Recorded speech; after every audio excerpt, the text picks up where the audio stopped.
Survivor's first ever thematic twist happened in Season 6, Survivor the Amazon, men versus women. The ultimate battle of the sexes. Would the men completely dominate the challenges and send the women packing? Or would the women outwit and outcharm their way to the end, leaving the men looking hopeless and confused? It was a question on everyone's mind, and Survivor had teased it in the past. So how does this thematic twist affect the season and the greater whole of Survivor? Let's find out. Before we start, I want to thank you all for supporting this channel. If you want to see these videos weeks before they're ever released here on YouTube, then consider supporting this channel on Patreon. On that Patreon, you can vote for whose stories I tell and get an exclusive video every month about the topic of your choosing. Thank you for your support. So let's jump back to Survivor Thailand very briefly, as this idea of men versus women that took hold in the Amazon actually originated in Thailand. So Survivor set up their 5th season as if there was going to be the anticipated men versus women twist. They separated the men and the women from each other in the opening of the show. These 16 Americans are about to begin the adventure of a lifetime. They will depart from this village as a group of men and a group of women. Come on in, guys, take a seat. Ladies on the left, men on the right. They even had some of the players give confessionals about this twist. We separated men and women. I had to start thinking, okay, I got to put my game face on for, how do you jive with just all men in a group? If we were going to be an all-women tribe, I thought that we were totally going to kick the men's ass. And they even had the opening theme song show them as if the men and the women were going to be separate tribes. However, that was a season of do not assumes, as Jeff pulls the first one on the players and the audience when he reveals that everyone has assumed wrong when they thought it would be men versus women. Now, of course, the natural assumption at this point would be that we have a tribe of men and a tribe of women.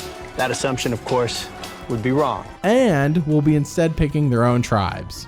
But Survivor the Amazon promises not to fake us out this time. The premiere episode is titled Boys vs. Girls, and they even go as far as putting the men and the women in their own tribes in the opening song before revealing it on the show, this time showing the tribe names as to not fake us out. Survivor the Amazon is confidently showing all of their cards. The episode starts, and right away Jeff calls out who is on what tribe. Christy. When Jeff called the 5th girl, I knew it instantly. This is an all-woman tribe. And the reactions are mixed. Dina is excited because being on a tribe of all women means that finally she can live her lifelong dream and pee in front of other women. What joy. I was absolutely just overjoyed that it was an all-female tribe. It's an all-chick thing. We can let our hair down. We can pee in front of each other. Roger says the women don't have the strength to survive out here, and he says it's pathetic. Daniel says there is no way the men can be beat in any challenge. There is no way that women are going to beat us in anything, physical, mentally, or whatever. We're never going to go to tribal council. The stereotypes and sexism is strong from the men's side. Jenna then drops her winner quote of the season when she comments how cocky the men are, and she just wants to beat them up to shut them up, aka make them eat some humble pie. They're so freaking cocky, and it's just so annoying. I just want to beat them to just kind of shut them up. So the tribes haven't even left for their camps yet, but already the men are cocky and the winner wants to shut them up. We are clearly in for a fun, but if you know how this ends, humbling ride. However, not all of the men are happy about this split. Ryan says that his strategy centered around being with women, but his strategy won't work with a bunch of dudes. All the strategy I had was just taken and thrown all out the window. And now it's like I got 8 guys and it's all one big sausage fest. And this sentiment is echoed by the eventual winner of the season, Jenna, who says being stranded with 7 other women, well, it's not going to work well for her because her womanly charms, her seductive ways will not work on them like they will work on the men. If you're on a tribe with all women, you can't use any of your womanly powers on women. They could care less. They find that insulting. Now, this has never been a strategy that has been used in Survivor so far, so maybe Jenna at the time planned to pioneer it. Anyways, the differences between the men and women are apparent. The men are hard at work getting fire and shelter. Rob even points out how this is easy peasy for the men, which is also said by others as they sit around the fire. I think as a whole we've gotten along very well, but I think that the women have got to be having a very difficult time. Meanwhile, the women do have fire, which seems easy to do for everyone, to be fair, when both tribes have, well, flint, kerosene, and everyone has a machete. But the women have only cut 4 logs and lack any shelter to speak of.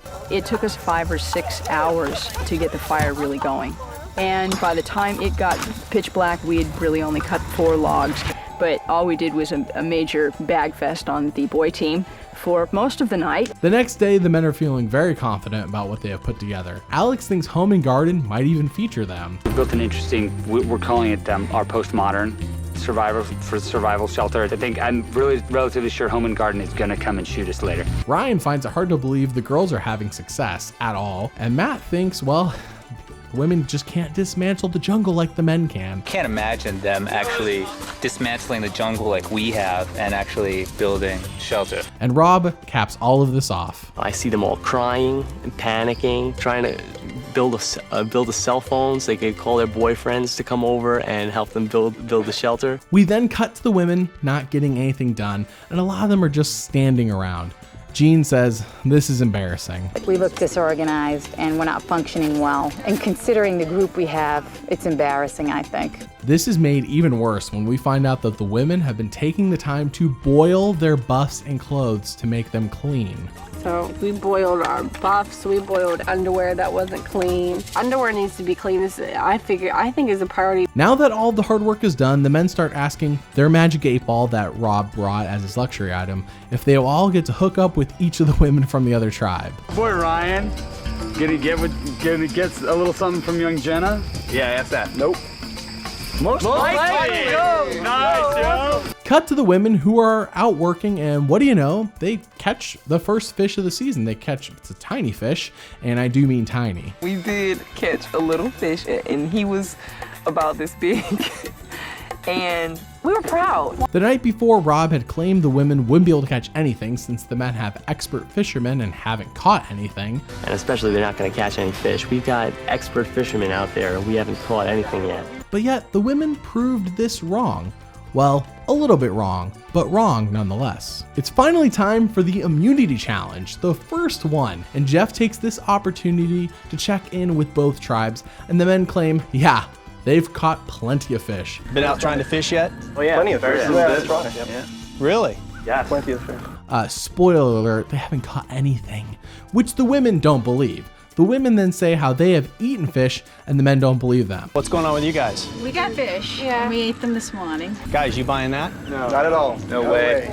Technically, the women aren't lying, but I wouldn't call that little fish the way they describe it. The challenge begins and the men earn a commanding lead over the women, but then the cursed balance beam gets in their way as over and over again, they can't seem to cross it. This gives the women plenty of time to catch up and overtake the men and eventually win the immunity challenge.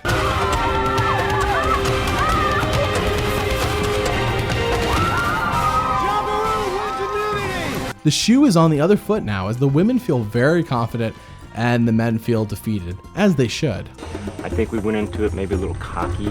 In other words, there's no way that 8 girls are gonna beat 8 macho guys. I mean, it just mentally gives you more energy. Like, hey, we really can do this. We can pull this off just as well as they can. Actually better. At Tribal, it seems like the men don't even know why they're there. And I don't mean just at Tribal, I mean on the show Survivor, as they are all just talking about how the women on the other tribe are hot and they love them. It's quite crazy to see. I think every one of those girls has a unique quality. And some have more unique qualities than others. After the premiere, it's clear that this men versus women theme is a season-defining twist, and it does end up working out very well. It permeates the entire pre-merge, and the rest of the season, the tides flip-flop between the men and the women. One tribe will do well one episode, but by the next episode, they are floundering again. It makes for a fun, and exciting ride. Jesus loves Jabiru. I didn't know that Jesus had a vested interest in Survivor, because as far as I've seen every picture of him, Jesus is a guy. I would think that he would want the guys to win. Episode 5 finally mixes up the tribes, and this is for the best as it allows the strategies and alliances to mix up and makes for a crazy merge. Even though the men and women go into the merge 5-5, alliances are all co-ed, and who is with who and who goes home next is not predictable at all. Despite all of the flip-flopping and unpredictableness of what is happening week to week in the show, the final 4 does end up being 3 men to 1 woman, 3 versus 1, with all of the men wanting the woman out next. But she pulls it out.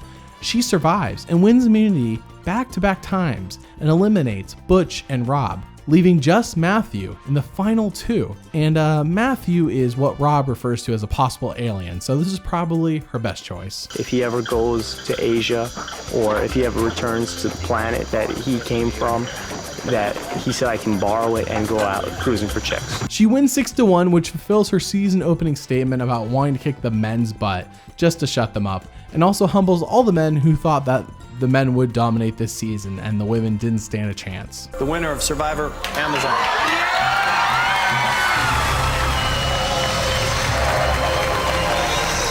All in all, it is a very successful twist and it makes for great TV. Survivor finds that it works out so well that they return the twist in seasons 9, 12, and 24, all to diminishing results. However, this idea of a thematic twist has now become a standard in Survivor to the point where it is now expected to happen in every single season of the show, and it's still happening to this day. Tune in next time as we weave the tale of Rob Cesternino, a castaway on Survivor the Amazon. Thanks for watching, and if you like the content you see here, then please support me and this channel on Patreon. That Patreon has every video I release weeks earlier than when they go up here on YouTube, and your financial support makes this channel possible. Thanks for watching.